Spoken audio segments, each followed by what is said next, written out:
नहीं देखिए, मैं थोड़ा सा दूसरे फितरत का आदमी हूं। मैं गलत को गलत और सही को सही कहने वाला इंसान हूं। एक राहुल गांधी जी का बयान अभी आया था, मुझे किसी ने बताया कि राहुल जी कह रहे हैं कि जो वक्फ बिल आया है वो इसका विरोध कर रहे हैं, और उन्होंने कहा कि अगर उनकी सरकार होती तो अंबानी साहब का घर गिरा देते क्योंकि वो वक्फ प्रॉपर्टी में बना है। तो एक कांग्रेसी ने मुझसे बड़ा खुश होकर कहा, देखिए ऐसा नेता होना चाहिए। तो हमने, आप कब से कांग्रेस में हैं? कहने के बहुत साल हो गए। तो हमने कहा राहुल जी जो कह रहे हैं उस पर यकीन है आपको? कहने के हाँ यकीन है। तो मैंने कहा 99 में शाजिया सुनो, शाजिया सुनिए, वही बात कह रही हूँ, शाजिया सुनिए। तो मैंने कहा अगर आप कांग्रेसी हैं तो राहुल जी से पूछिए कि 1999 में 1999 में सरकार बनी, महाराष्ट्र में विलासराव देशमुख बने मुख्यमंत्री, और उसके बाद 2004 में भारत के प्रधानमंत्री बन गए मनमोहन सिंह जी, वो भी कांग्रेस की सरकार। 2014 तक महाराष्ट्र में भी सरकार इनकी रही, कांग्रेस की, और केंद्र में भी कांग्रेस सरकार रही। और एंटीलिया बनने का जो शुरुआत हुई है वो 2006 में हुई है और 2010 में बनकर तैयार हुआ है। तो महाराष्ट्र में भी कांग्रेस की सरकार थी और केंद्र में भी कांग्रेस की सरकार थी। तो राहुल गांधी ये बताएं कि उनकी सरकार में जमीन पे कब्जा करा के, जमीन अलाट करा के उसको एंटीलिया को बनाया गया है, तो उस वक्त क्यों बना दिया उन्होंने? रोका क्यों नहीं? एक मिनट, अगर वक्त के इतने मोहब्बत थी उनको। ऐड करूंगी, बस मुझे आधा सेकंड, मुझे 10 सेकंड दीजिए, 1 मिनट दीजिए या आधा मिनट।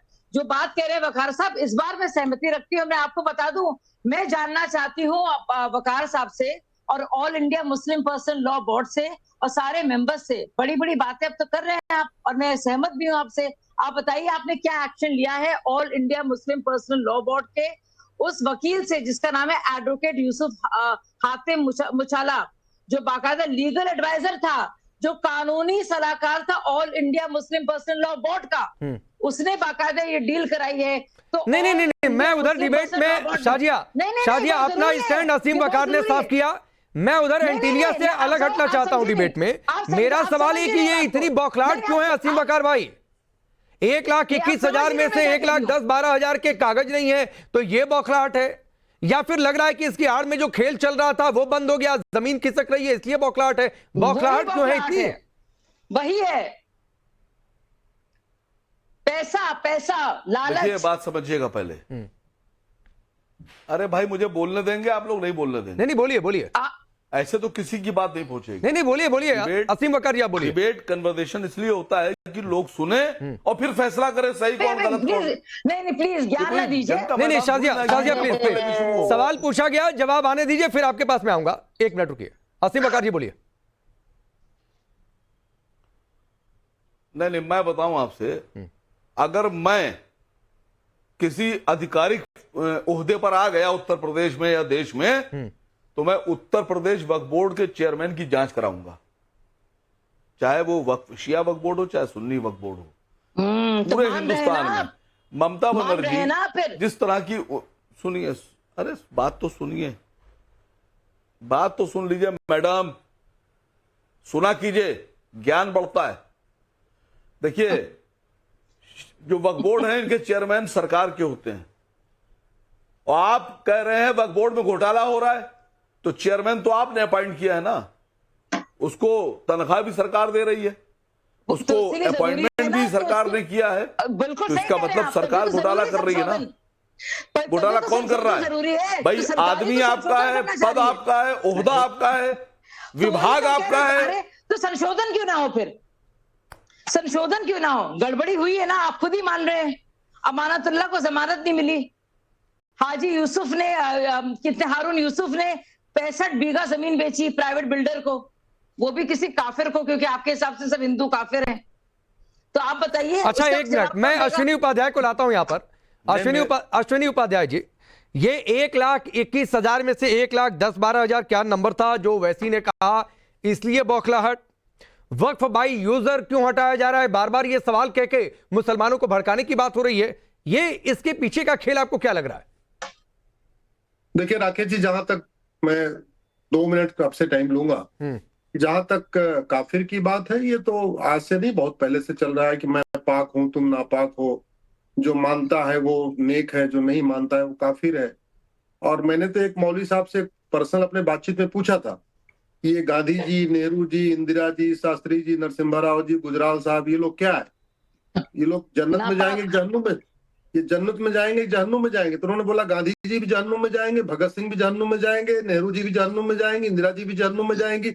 हमने कहा इतने बड़े बड़े लोग जहन्नुम में क्यों जाएंगे? तो उन्होंने बोला क्योंकि उन्होंने इस्लाम कबूल नहीं किया इसलिए जहन्नुम में जाएंगे। तो मैंने पूछा ये बगदादी, दाऊद और बाकी जवाहिरी टाइप के लोग? बोले नहीं, वो तो जन्नत जा सकते हैं, लेकिन ये लोग, गांधी जी, बाकी ये लोग तो जहन्नुम में जाएंगे, ये पक्का है।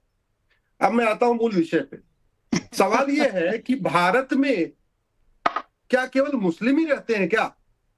अगर हिंदू दान करे उसका मुकदमा चकबंदी अधिकारी के यहां चलेगा, जैन की जमीन का मुकदमा चकबंदी अधिकारी के यहां, सिख की जमीन का मुकदमा चकबंदी अधिकारी के यहां, बौद्ध की जमीन का मुकदमा चकबंदी अधिकारी के यहां, ईसाई की जमीन का मुकदमा चकबंदी अधिकारी के यहां, पारसी की जमीन का मुकदमा चकबंदी अधिकारी के यहां, बहाई की जमीन का मुकदमा चकबंदी अधिकारी के यहां, यहूदी की जमीन का मुकदमा चकबंदी अधिकारी के यहां, सबका मुकदमा चकबंदी अधिकारी के यहां चलेगा। तो फिर जब मुस्लिम दान करेगा तो उसका वक्फ बोर्ड वक्फ ट्रिब्यूनल में क्यों होना चाहिए? भैया सीधी सी बात है, या तो संविधान के प्रियम्बल से सेकुलर शब्द हटा दीजिए, हिंदू के लिए अपना हिंदू बोर्ड, हिंदू ट्रिब्यूनल, जैन के लिए अपना बोर्ड, अपना ट्रिब्यूनल, बौद्ध के लिए अपना बोर्ड, अपना ट्रिब्यूनल, सिख के लिए अपना बोर्ड, अपना ट्रिब्यूनल, ईसाई के लिए अपना बोर्ड, अपना ट्रिब्यूनल, बहाई के लिए अपना बोर्ड, अपना, फिर सबके लिए बना दीजिए। और अगर संविधान में आपने सेकुलर शब्द जोड़ दिया है तो एक मजहब के लिए अलग से कानून नहीं चलेगा। बंटवारा हुआ, उसके बाद संविधान बना, संविधान निर्माताओं ने कहा मजहब के आधार पे कोई योजना नहीं, मजहब के आधार पे कोई अदालत नहीं, मजहब के आधार पे कोई बोर्ड नहीं, मजहब के आधार पे कोई ट्रिब्यूनल नहीं, मजहब के आधार पे कोई मंत्रालय नहीं, मजहब के आधार पे कोई स्कीम नहीं होगी। ठीक है अश्विनी जी ठीक है। आप बोलिए असीम वकार जी, एक वकील की बात का जवाब, तार्किक बातों का क्या जवाब है आपके पास इन सवालों का?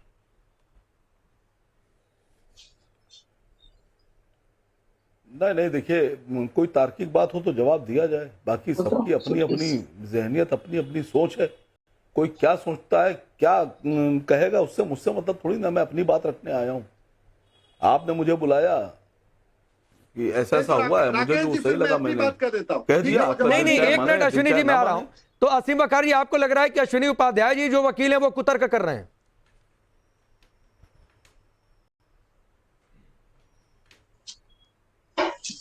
नहीं, वो क्या कर रहे हैं क्या नहीं कर रहे हैं ये आप बेहतर जानिए। तर्क कुतर्क तो आप बेहतर समझ सकते हैं।